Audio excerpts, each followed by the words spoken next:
चलिए, good evening everyone. तो बेटा जैसे कि देखिए लास्ट क्लास में हमने एक टॉपिक फिनिश अप किया था, that is central problem of an economy. याद है आपको? सेंट्रल प्रॉब्लम हम डिस्कस कर चुके थे, राइट? आज उसी सेंट्रल प्रॉब्लम को बेटा हम डिफरेंट इकोनॉमीज की मदद से क्या करेंगे, सॉल्व करेंगे। तो देखिए, जैसे कि हमारा जो टॉपिक है solution of central problem in different economics. Now हम पढ़ने वाले क्या है इसमें? बेटा हमने सेंट्रल प्रॉब्लम पढ़ी थी, इफ यू रिमेम्बर। हमने सेंट्रल प्रॉब्लम पढ़ी थी, अगर आपको याद होगा तो हमारे तीन तरह की सेंट्रल प्रॉब्लम थी। फर्स्ट थी बेटा हमारे पास, that is what to produce, what to produce. और सेकंड थी बेटा हमारे पास how to produce. And third we are having for whom to produce.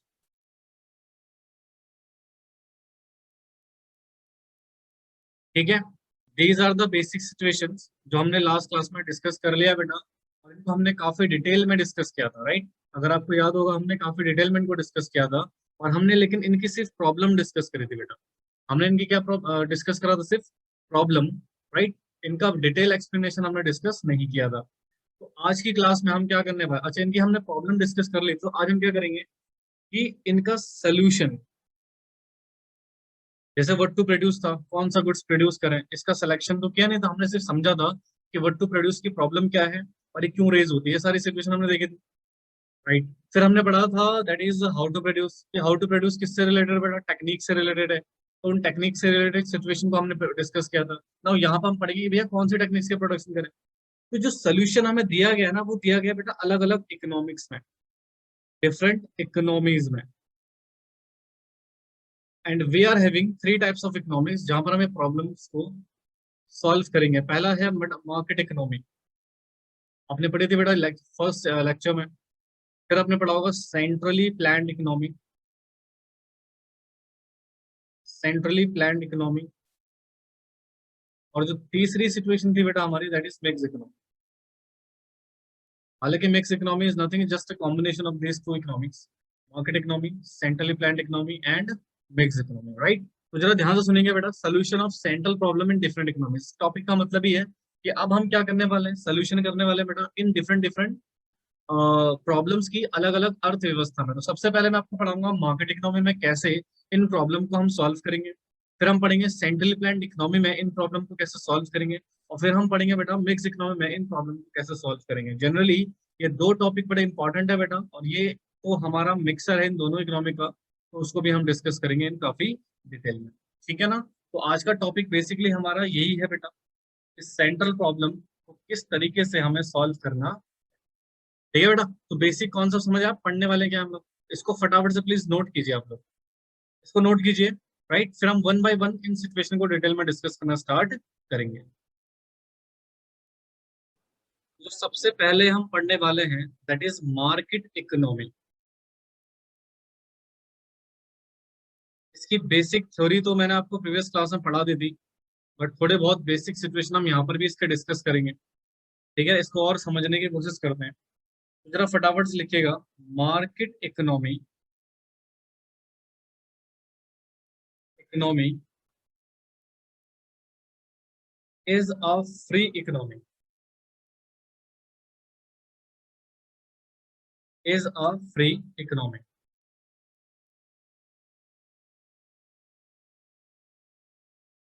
Is a free economy. इसका मतलब क्या है सर? फ्री इकोनॉमी का मतलब क्या है?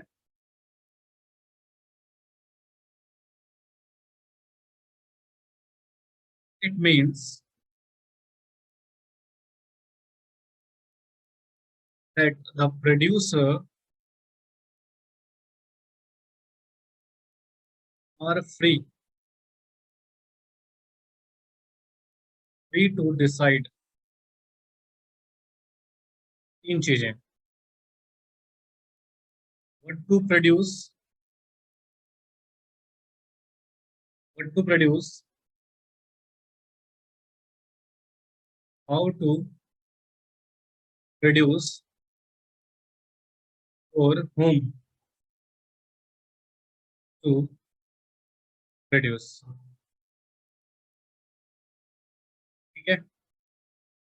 इस मार्केट में generally on the what basis they take their decisions. ठीक है बेटा, तो कहते हैं it is on the basis of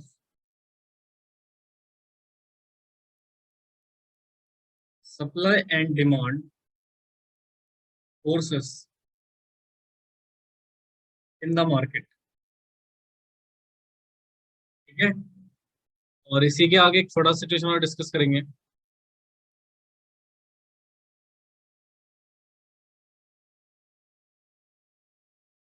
एक सेकेंड ना।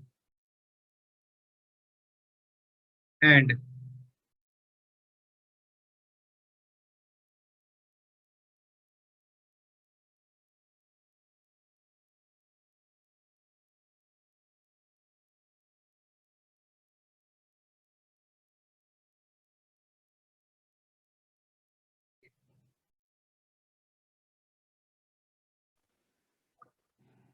And motive of decision making is profit maximisation.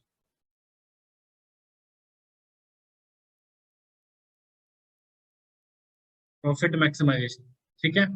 तो this is the basic situation. Theory है बेटा, इसको ऑलरेडी आप डिस्कस कर चुके हो प्रीवियस क्लास में, तो 2 मिनट ध्यान से सुन लीजिएगा, ठीक है ना। तो देखो क्या कह रहा है, मार्केट इकोनॉमी क्या है, ठीक है ना। मार्केट इकोनॉमी क्या है वो मैं ऑलरेडी आपको पढ़ा चुका हूँ, बट यहाँ पर थोड़ा सा डिस्क्रिप्शन देखेंगे, इसका ध्यान से सुनिएगा। कहते हैं सर मार्केट इकोनॉमी एक फ्री इकोनॉमी होती है। फ्री इकोनॉमी का बेसिक मतलब होता है नो गवर्नमेंट इंटरवेंशन, यानी कि इकोनॉमी में सरकार का किसी भी तरह का हस्तक्षेप, यानी कि दैट इज इंटरवेंशन नहीं होता। सरकार किसी भी दैट इज इकोनॉमिक एक्टिविटी में क्या नहीं करती बेटा, इंटरफेयर नहीं करती। तो इसका बेसिक मतलब क्या हो गया बेटा, जो हमारा प्रोड्यूसर होता है वो फ्री होता है डिसीजन लेने के लिए। कौन से डिसीजन बेटा, what to produce, how to produce and for whom to produce. ये तीन ही डिसीजन पढ़े थे ना आपने इकोनॉमी के। Yes, this three decision central problem.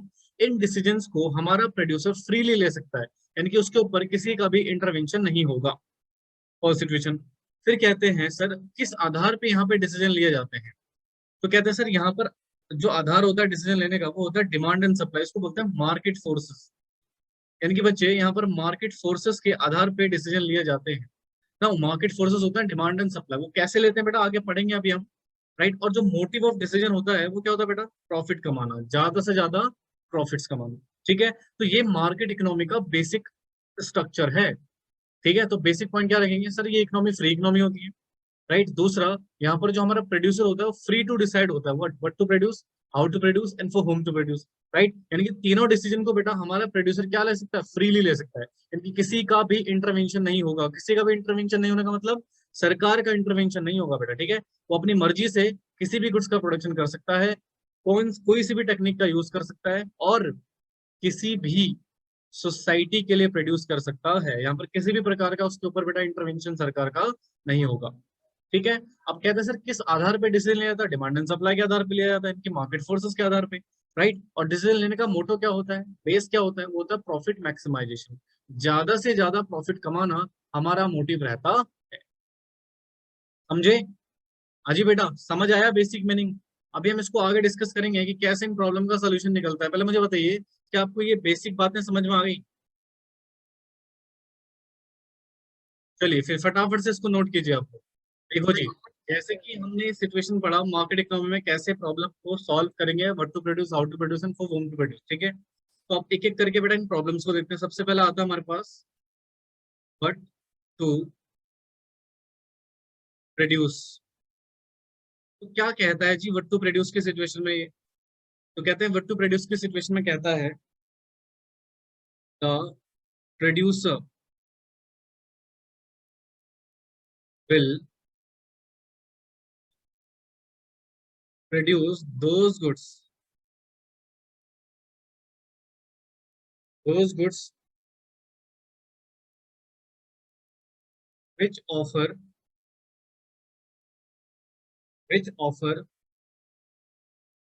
them high profits.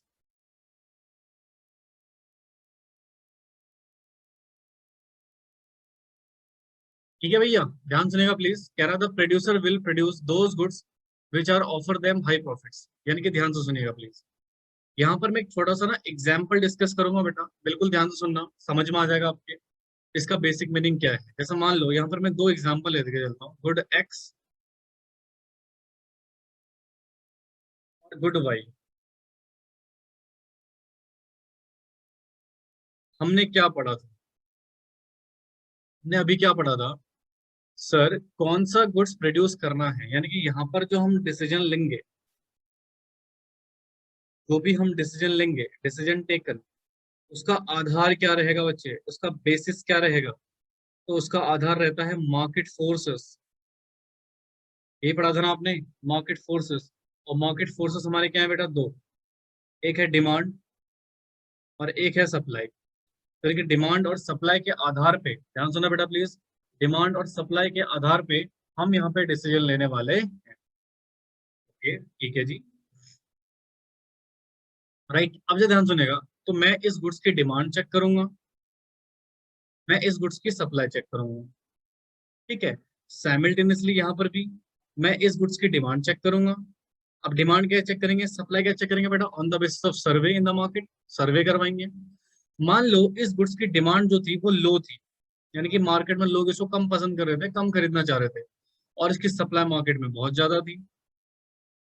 बेटा मुझे एक बात बताना, जिस गुड्स की सप्लाई ऑलरेडी मार्केट में बहुत ज्यादा है, यानी कि ऑलरेडी बहुत सारे सेलर बेटा उस गुड्स को बेच रहे हैं, दूसरा उसके लिए डिमांड भी कम है, ध्यान सुनना, यानी कि लोग उसको खरीदना भी नहीं चाह रहे, बहुत कम खरीदना चाह रहे हैं, तो उसका प्राइस क्या होगा बच्चे, आंसर दीजिए। ऐसे गुड्स का प्राइस क्या होगा मार्केट में, please answer.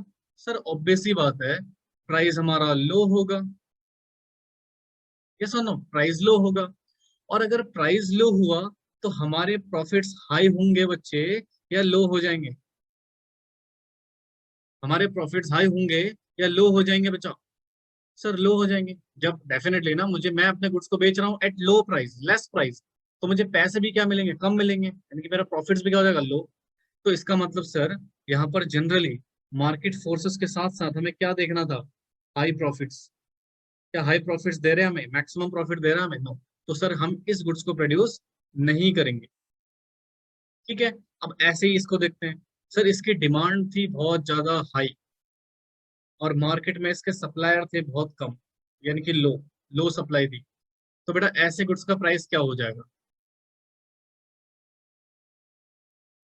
High, price high हो जाएगा ना। और जिस गुड्स का मार्केट में प्राइस बहुत ज्यादा है, तो मुझे प्रॉफिट्स भी क्या देंगे बेटा, हाई प्रॉफिट्स देंगे। तो इस आधार पे हम डिसाइड करेंगे कि हमें गुड वाई को प्रोड्यूस करना चाहिए, क्योंकि गुड वाई से बेटा हमें ज्यादा प्रॉफिट्स मिल रहे हैं। प्राइवेट मार्केट इकोनॉमी है, डिमांड एंड सप्लाई के बेसिस पे डिसीजन लिए जाते हैं, और जो भी डिसीजन लिया जाएगा बेटा वो प्रॉफिट मैक्सिमाइजेशन के आधार पे लिया जाएगा, ठीक है। तो पहले हमने डिमांड सप्लाई के रूल अप्लाई करे, उससे हमें पता लगा कि कहाँ पर हमें प्रॉफिट ज्यादा मिलेंगे, कहाँ पर हमें प्रॉफिट कम मिलेंगे।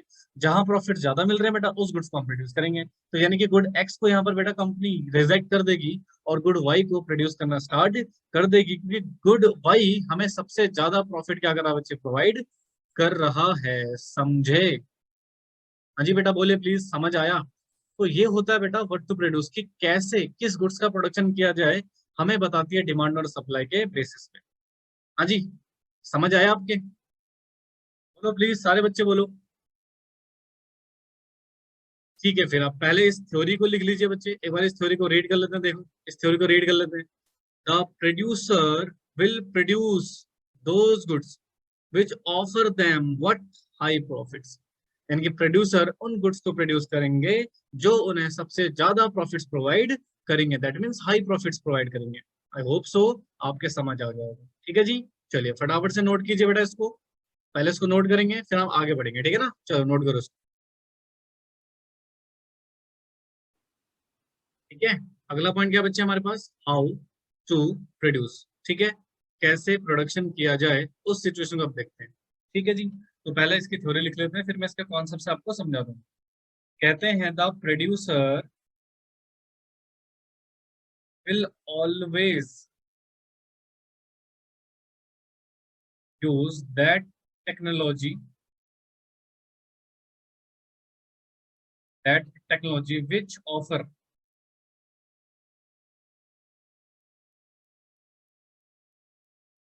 maximize efficiency and minimize cost। भाई साहब इसका भी एग्जांपल समझेंगे तो जरा ध्यान से देखिएगा प्लीज। अगर आपको याद होगा तो लास्ट क्लास में मैंने आपको ना दो टेक्नोलॉजी लिखवाई थी कि सर हमारे पास दो तरह की टेक्नोलॉजी हैं जिस वजह से हमें प्रॉब्लम फेस करना पड़ता है। एक था बच्चे लेबर इंटेंसिव टेक्निक और एक था हमारे पास कैपिटल इंटेंसिव टेक्निक। ठीक है भाई साहब, तो हमारे पास दो तरह की सिचुएशंस हैं टेक्नोलॉजी में। पहला है हमारे पास लेबर इंटेंसिव टेक्निक और दूसरा हमारे पास कैपिटल इंटेंसिव टेक्निक। अब इन दोनों पैरामीटर्स को देखते हैं क्या हमारा सिचुएशन सेटिस्फाई हो रहा है। यहाँ पर मोर यूज किसका होता था बच्चे, लेबर्स का, और यहाँ पर मोर यूज किसका होता है, मशीन्स का, कैपिटल्स का, वट एवर यू सेड। अब जरा मेरा आंसर देना क्वेश्चन का, देखता हूँ आप लोग मेरा आंसर देते हो, सही देते हो नहीं देते हो, ठीक है ना। अगर मैं लेबर इंटेंसिव की बात करूं, मान लो मैं लेबर टेक्निक यूज कर रहा हूं, तो बेटा लेबर्स की वर्क एफिशिएंसी, ठीक है, और कॉस्ट इफेक्टिवनेस, लेबर की वर्क एफिशिएंसी कम होती है या ज्यादा होती है। हाँ जी बेटा, वर्क एफिशिएंसी लेबर की कम होती है या ज्यादा होती है, यानी कि लेबर ज्यादा वर्क प्रॉपरली अच्छे से कर सकता है या नहीं। एक लेबर की एक पर्टिकुलर कैपेसिटी होती है या नहीं। हाँ जी बेटा बोलो, इसकी वर्क एफिशिएंसी ज्यादा होगी या लो होगी, बोलो please. Sir work efficiency definitely क्या होगी बच्चे, लो, क्योंकि बेटा एक ह्यूमन बीइंग है ना, इसकी एक लिमिट है, एक कैपेसिटी है, उससे ज्यादा काम नहीं कर सकता, ठीक है ना। तो इसकी वर्किंग एफिशिएंसी क्या है बच्चे, कम है। कॉस्ट इफेक्टिव है क्या ये, नहीं सर, इसमें कॉस्ट बहुत ज्यादा हाई होती है, यानी कि कॉस्ट इफेक्टिवनेस इसमें नहीं होती, ठीक है ना। इसमें कॉस्ट बहुत ज्यादा होती है, जैसे कि फॉर एग्जांपल लेबर को हर महीने सैलरी पे करो, वेजेस पे करो, ठीक है, और उसको बेटा सोशल वेलफेयर मेंटेनेंस भी दे करो। अगर कोई इन नॉन हैपनिंग हो जाती है बेटा कंपनी में, तो उसको कॉम्पनसेशन भी पे करो, पीएफ प्रोविडेंट फंड पे करो। यानी कि अल्टीमेटली सर लेबर के ऊपर बहुत ज्यादा कॉस्ट मेरे को लगता है, ठीक है ना। अब मैं अगर मशीन्स की बात करूं, सेम सिचुएशन चल रही बेटा हमारी, मुझे बताना मशीन के केस में क्या एफिशिएंसी हाई हो जाती होगी। बेटा मशीन है, राइट, वो ह्यूमन बीइंग तो है नहीं, उसकी एक कैपेसिटी, एक लिमिट नहीं है बेटा, वो बियॉन्ड द कैपेसिटी काम करता है। तो डेफिनेटली वो लेबर से बहुत ज्यादा काम करेगा, उसकी एफिशिएंसी लेबर से क्या होगी बेटा, बहुत ज्यादा होगी, तो यानी कि बहुत ज्यादा वर्किंग कैपेसिटी उसकी हो सकती है। दूसरा, कॉस्ट कम होती है बेटा, एक ही बार तो खरीदना पड़ता है, वन टाइम इन्वेस्टमेंट होती है। कौन सा, इसको मंथली हम सैलरी पे करते हैं, कभी ना कभी एक एक दो साल में थोड़ा बहुत रिपेयर मेंटेनेंस का खर्चा जरूर आता है बेटा, बट एक बार आपने मशीन परचेस कर ली, आपको कम से कम 4-5 साल के लिए कोई खर्चा नहीं करने की रिक्वायरमेंट है। उसके बाद हाँ, आप रिपेयर एंड मेंटेनेंस का थोड़ा बड़ा खर्चा होता है, बट एटलीस्ट हमारी जो वेजेस जा रही है, जो सैलरी जा रही है, जो प्रोविडेंट फंड जा रहा है, कोई भी अदर खर्चा जा रहा है बेटा, वो तो कम हो जाएगा। यानी कि यहाँ पर कॉस्ट इफेक्टिवनेस होती है, इसका मतलब यहाँ पर कॉस्ट हमें क्या लगती है बच्चे, लो लगती है। तो अब जरा इस पॉइंट को पढ़िए, कहता था producer will always use that technology जो उसको क्या ऑफर करे, मैक्सिमम एफिशिएंसी, ज्यादा से ज्यादा एफिशिएंसी हो बेटा उसकी, और उसमें कम से कम कॉस्ट लगे। तो क्या इस टेक्निक को रिजेक्ट कर देगा बेटा, और कैपिटल इंटेंसिव टेक्निक को यहाँ पर अडॉप्ट कर लिया जाएगा। यस, अब जरा ना यहाँ पर एक छोटा सा सिचुएशन मैं आपको बताता हूँ, 2 मिनट ध्यान सुनना। जैसे हमने यहाँ पर जनरली एक डिसीजन ले लिया कि हमें ना कैपिटल इंटेंसिव टेक्निक यूज करनी, बट हमेशा ऐसा जरूरी नहीं है बेटा, ये डिपेंड करेगा कंपनी के बिजनेस पे।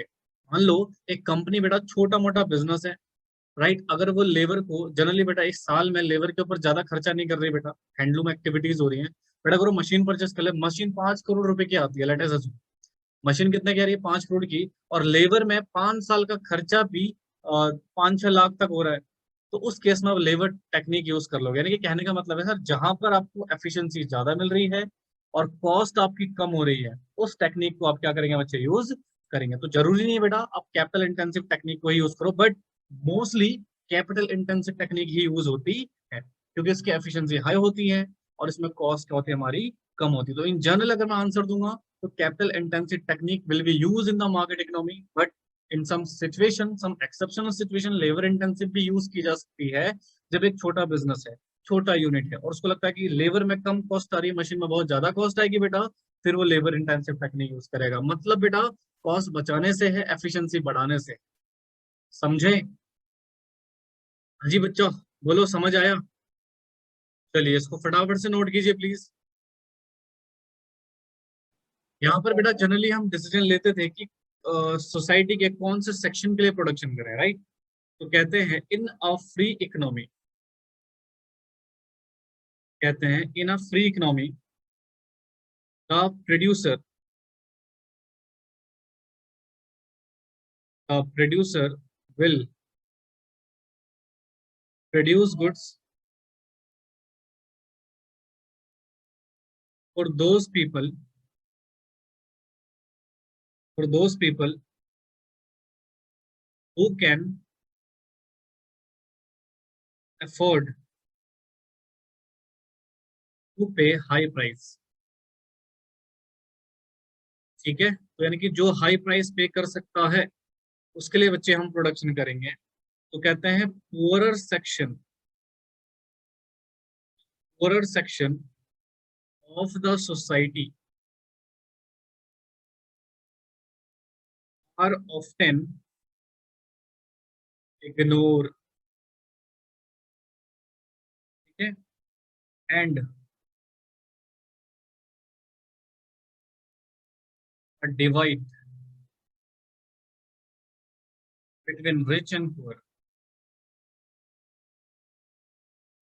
ठीक है, रिच और पुअर के बीच में एक बहुत बड़ा डिवाइड क्रिएट हो जाता है बेटा। ऑब्वियस ही बात है ना, देखो जैसे हमारी सोसाइटी दो पार्ट्स में डिवाइडेड है, रिच सेक्शन और पुअर सेक्शन। ठीक है, अब एक लॉजिकल बात बताना, एक प्रोड्यूसर है जिसको हाई प्रॉफिट्स चाहिए। हमने मार्केट में ये देखा था ना कि हमारे प्रोड्यूसर को हाई प्रॉफिट्स चाहिए, ज्यादा से ज्यादा प्रॉफिट चाहिए, तो उसके लिए हाई प्राइस चार्ज करना पड़ेगा। अगर आपको हाई प्रॉफिट चाहिए तो हाई प्राइस चार्ज करना पड़ेगा। तो हाई प्राइस कौन पे कर सकता है? कैन ओनली अफोर्ड टू पे high price.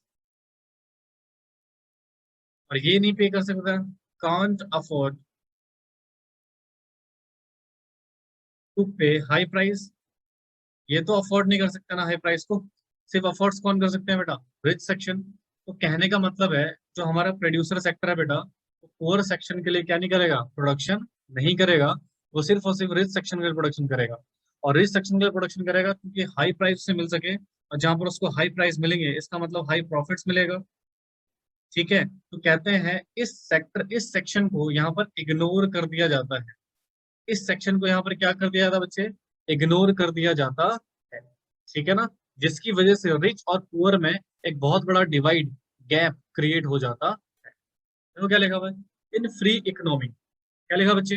In free economy the producer will produce goods for those people who can pay high price. जो क्या कर सकते हैं बेटा? हाई प्राइस पे कर सकते हैं। पुअर सेक्शन को बेटा यहाँ पर इग्नोर कर दिया जाता है, जिस वजह से रिच और पुअर के बीच में एक बहुत बड़ा गल्फ, एक बहुत बड़ा गैप क्रिएट हो जाता है। ठीक है भाई, बट जनरली बेटा यहाँ पर प्रोडक्शन रिच सोसाइटी के लिए ही किया जाता है। तो यहाँ पर बेटा बेसिकली हमारा मार्केट इकोनॉमी खत्म हो गया। मार्केट इकोनॉमी से कैसे बेटा सेंट्रल प्रॉब्लम को सॉल्व करते हैं, ये हमारा टॉपिक यहाँ पर फिनिश अप हो गया। ठीक है भाई, तो जिसके साथ बेटा हमने आज की क्लास भी यहीं तक समाप्त करते हैं। बाकी कौन सा हम नेक्स्ट क्लास में डिस्कस करेंगे, जिसमें हम central problem, centrally planned economy में सेंट्रल प्रॉब्लम को सॉल्व आउट करेंगे। ठीक है, तो मुझे जरा बता दीजिए आपको समझ आया बेटा तीनों point? What to produce, how to produce and for whom how to produce. तो यानी कि हम उस गुड्स को प्रोड्यूस करेंगे जिसका जिसका डेफिनेटली इकोनॉमी में हमें हाई प्राइस मिल रहा हो। दूसरा, हम उस टेक्निक को यूज करेंगे बेटा जिसकी ज्यादा एफिशिएंसी हो और जो लो कॉस्ट प्रोड्यूस करती हो। और जो तीसरा सिचुएशन है बेटा, वहां पर हमने क्या करना है, रिच सेक्शन को प्रोडक्शन करना है डेफिनेटली, जो हाई प्राइस हमें पे कर सके ताकि हमें हाई प्रॉफिट्स वगैरह मिलेंगे। ठीक है ना। तो ये हमने पढ़ा मार्केट इकोनॉमी में, आई होप सो आपको समझ आया हो बेटा। बाकी की सिचुएशन हम नेक्स्ट क्लास में डिस्कस करेंगे। ठीक है, इसको नोट कर लीजिए फटाफट से आप।